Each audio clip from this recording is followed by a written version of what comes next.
Queridos, eu quero falar hoje sobre um assunto que conhecemos, já ouvimos, já discutimos, acredito que nada novo, mas com certeza, todas as vezes que abrimos a Escritura, o Senhor, através daquilo que já conhecemos da Escritura, Ele continua trabalhando em nós. E eu gostaria de que você abrisse o texto bíblico de Mateus 28, e vamos fazer a leitura do texto da grande comissão, do verso 18 a 20, e eu quero propor para a nossa meditação o tema, a grande comissão, quando o impossível se torna possível. A grande comissão, quando o impossível se torna possível. Diz o texto da palavra de Deus, Mateus 28, 18 a 20, eu farei a leitura do verso 18, os irmãos 19 e depois todos a leitura do versículo 20. Diz a boa, santa e perfeita palavra do Senhor. Jesus, aproximando-se, falou-lhes dizendo: toda autoridade me foi dada no céu e na terra.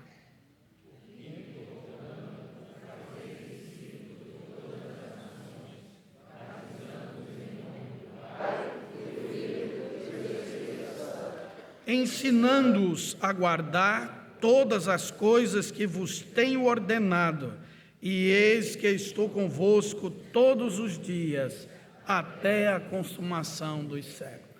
Pai amado, Pai de amor, misericórdia, mais uma vez o pensamento de todos nós, nesse ato sublime de culto, de louvor e adoração, queremos ouvir mais uma vez a Tua voz, agora pela palavra pregada.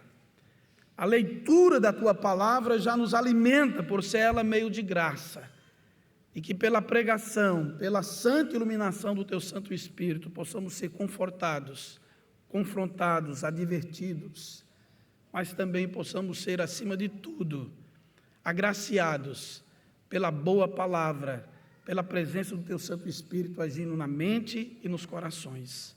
Carecemos disso, Senhor. No nome de Jesus oramos. Amém. Quando nós falamos da grande comissão, acredito que, como a maioria dos pensadores cristãos, dos estudiosos da palavra de Deus, dos missiólogos, dos teólogos, que a grande comissão é uma tarefa inacabada.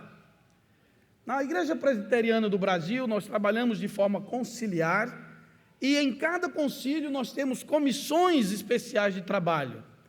Nós temos a comissão de expediente, a comissão executiva, comissões permanentes, comissões especiais, para tratar de assuntos específicos que é dado a cada uma delas. Por exemplo, nós temos a Junta de Missões Nacionais, a APMT, o PMC, que são órgãos missionários, que são chamados uma comissão permanente, porque vai ser necessário o trabalho deles até que a igreja encerre a sua labuta, até que tudo seja consumado. Nós temos as comissões especiais, que são aquelas nomeadas por presbitérios, sínodos e o Supremo Concílio, para cuidar de assuntos específicos, para trazer uma resolução, uma proposta final de resolução, para que a Assembleia competente possa, sim, julgá-la, votar, aprovando e colocando em prática. A comissão do trabalho missionário da igreja, do alcance, ou a grande comissão, como nós conhecemos, de fato parece uma tarefa impossível. E quando nós olhamos e entendemos que é uma tarefa inacabada, imensamente, tremendamente enorme para as nossas forças, nossa capacidade de fazê-la, ela se torna possível por causa da ação do Senhor da missão. Mesmo sendo uma tarefa inacabada, ela é possível, mas ela é uma tarefa também urgente. Ela não pode ser protelada, ela não pode ser deixada em segundo plano, ela não pode ficar em stand-by, ela não pode ser colocada em um lugar que não tenha a importância e a prioridade que ela necessita. Não podemos, em detrimento de qualquer outro projeto da igreja, esquecermos que nós somos chamados para o cumprimento dessa missão. Porque ela nos traz duas verdades. É a junção do ordinário com o extraordinário. O ordinário é cumprir a ordem do Senhor. O extraordinário é esta ordem transformar e multiplicar o número de discípulos. Quando entendemos que é uma obra inacabada, uma obra urgente, estamos comemorando 164 anos de igreja presbiteriana no Brasil. 150 anos da primeira igreja. Que maravilha, irmãos, podemos olhar e ver que os nossos pais do passado cumpriram a sua tarefa, porque a grande comissão, segundo todos os entendidos, não só das escrituras, mas da missiologia ou da ação missionária, não é só uma tarefa inacabada, urgente, mas é intransferível. Não podemos transferir, postergar, entregar a outros. É uma tarefa nossa, minha e sua, da igreja militante, a igreja presente. Os que vieram no passado cumpriram o seu papel, bem ou mal, deixando débito ou não débito. O crédito sempre é do Senhor, o descrédito é culpa nossa.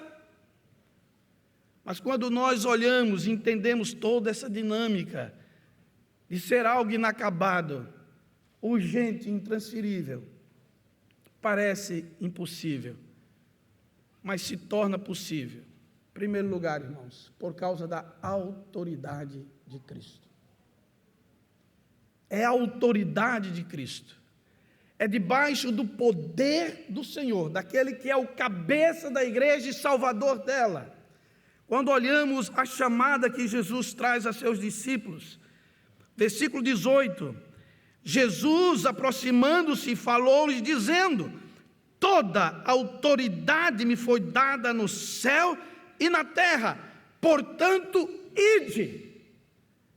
Esta ordem, esse imperativo, é tão necessário, não só para o nosso entendimento, que não vamos fazer missões estáticos, parados, mas precisamos nos mobilizar e nos movimentar, mas debaixo dessa autoridade, o impossível se torna possível. Debaixo da autoridade daquele que derramou do seu Santo Espírito, a igreja nascente, quando nós olhamos ali o livro de Atos, capítulo 1, o versículo 8, tão citado, quando nós queremos falar do poder do Espírito Santo, da explosão que é o poder do Espírito Santo que desce sobre a igreja, transformando cada indivíduo, cada crente em Cristo, em um missionário, em alguém capaz de testificar sobre Cristo. Quando a palavra do Senhor diz que ao descer sobre vós o Espírito Santo do Senhor, recebereis poder, e seremos testemunhas tanto em Jerusalém, como em toda a Judeia e Samaria, e até os confins da terra. É essa autoridade transformada em poder, que todos nós, igreja de Cristo, recebemos, independente do cenário que estamos, dependendo de tudo que nos cerca, das filosofias, das ideologias, do cenário de perseguição. A igreja de Cristo, ela caminha em marcha pela autoridade do Senhor da igreja. Vivemos tempos difíceis nos últimos anos, principalmente nos últimos meses. Muitas vezes as pessoas desesperadas, crentes desesperadas, o que será de nós? O que será de nós? O que sempre foi de nós. Porque nós estamos debaixo da autoridade de Cristo. Se hoje somos igreja, se hoje você tem esse templo majestoso, que coisa linda juntar a igreja toda, né? Tem espaço para juntar a igreja toda, é maravilhoso, como é bom, mas foi o Senhor que fez, foi a autoridade do Senhor que derramou poder, que multiplicou os discípulos, que multiplicou o recurso. Quando nós pensamos quanto custa o envio do missionário, muitas vezes a gente põe a mão na cabeça e fala, não dá, não dá, é uma tarefa impossível, mas debaixo da autoridade de Cristo, nós podemos ir, nós podemos caminhar, nós podemos marchar e nós podemos cumprir a grande comissão.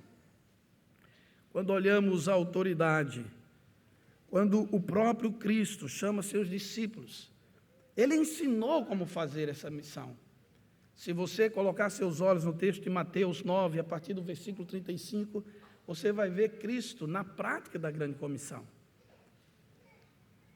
Quando Ele percorria todas as cidades e povoados, pregando o evangelho do reino, curando toda sorte de doenças e enfermidades.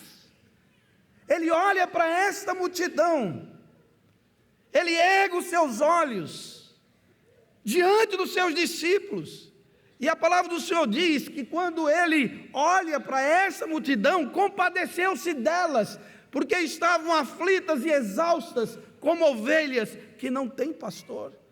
Esse é o olhar para o cumprimento da grande comissão, porque, queridos, em primeiro lugar, o impossível se torna possível na grande comissão, quando estamos debaixo da autoridade de Cristo. Em segundo lugar, quando não fugimos do propósito dessa missão. O propósito é único, não pode ser maquiado, não pode sofrer mutação.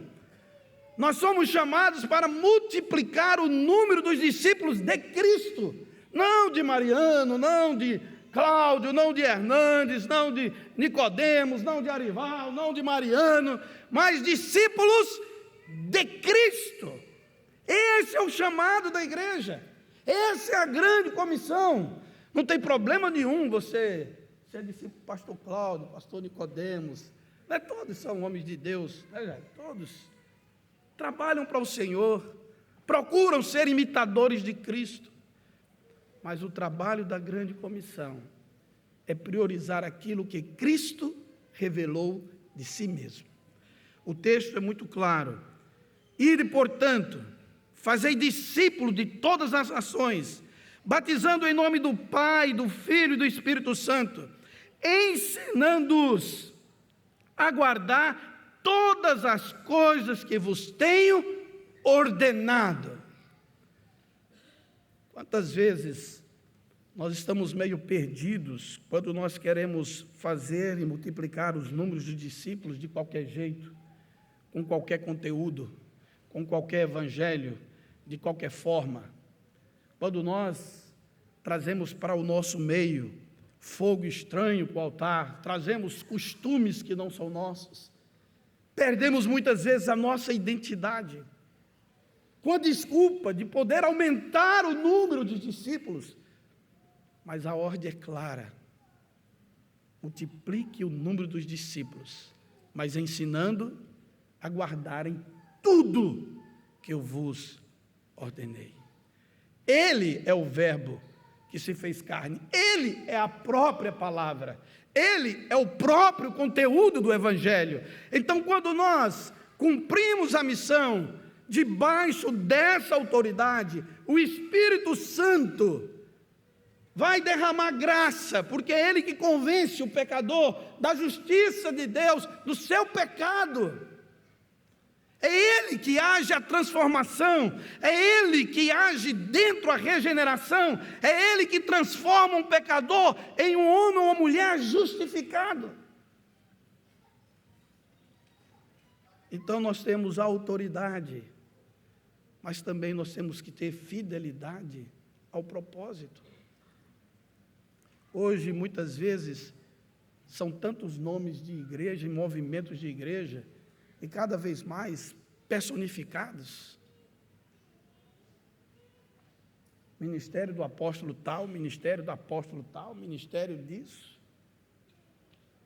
Irmãos, a autoridade que a igreja tem é apostólica sim, mas ela reside na igreja.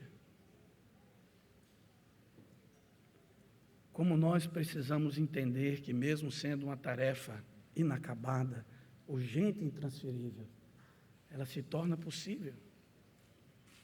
Parece impossível, pastor.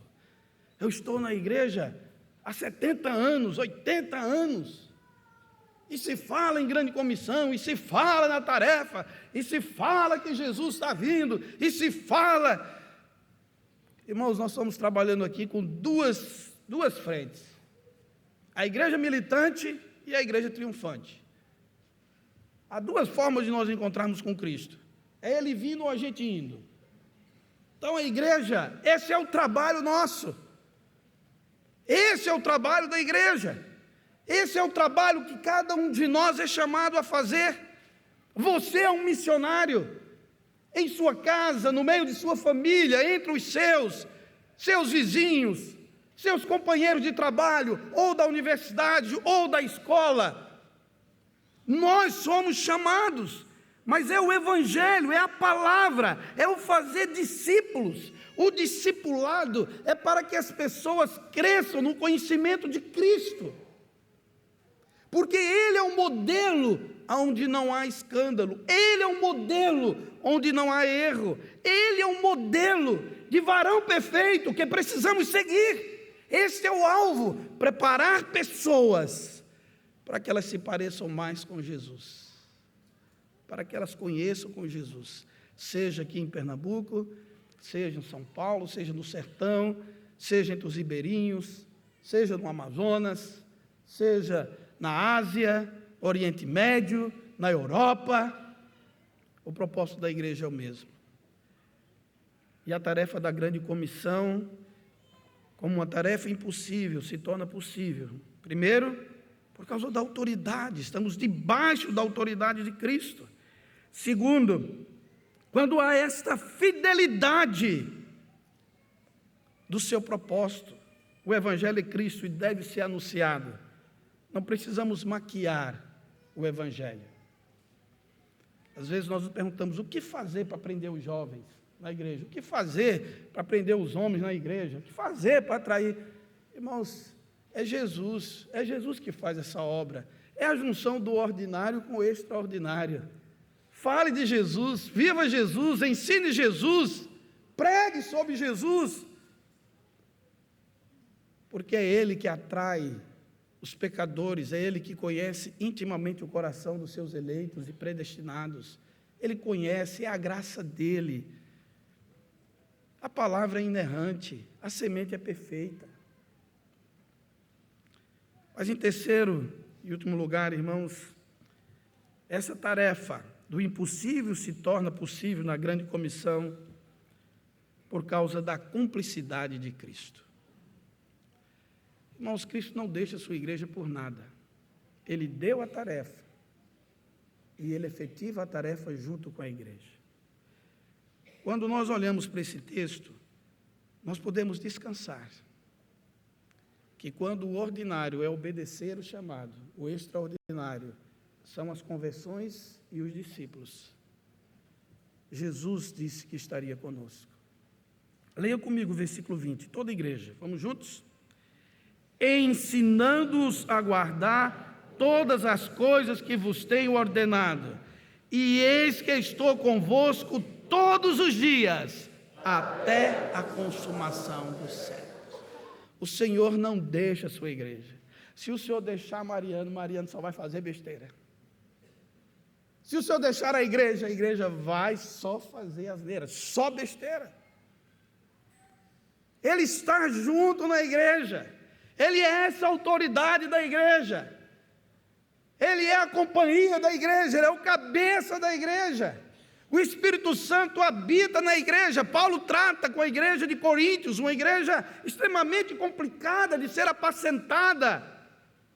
Mas ele diz para aqueles irmãos: vocês esqueceram que vocês não sois de vocês mesmos, que vocês foram comprados por preço, que vocês são templo do Espírito Santo de Deus que habita em vós. Essa presença constante do Espírito, deste poder que emana dos céus, do Senhor para nós, nos capacitando para testemunhar do Evangelho,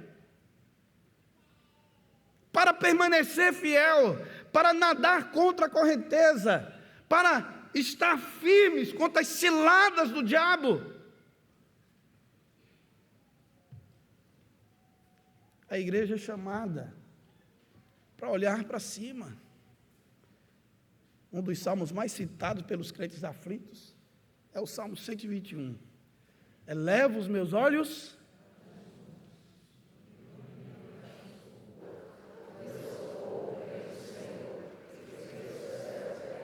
Ele sempre está conosco. Ele vem em nosso socorro.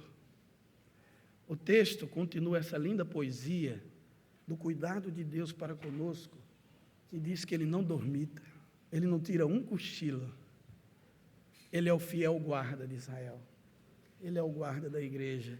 Ele guarda a tua vida. Mas nós precisamos anunciar a isso àqueles que não têm a quem adorar.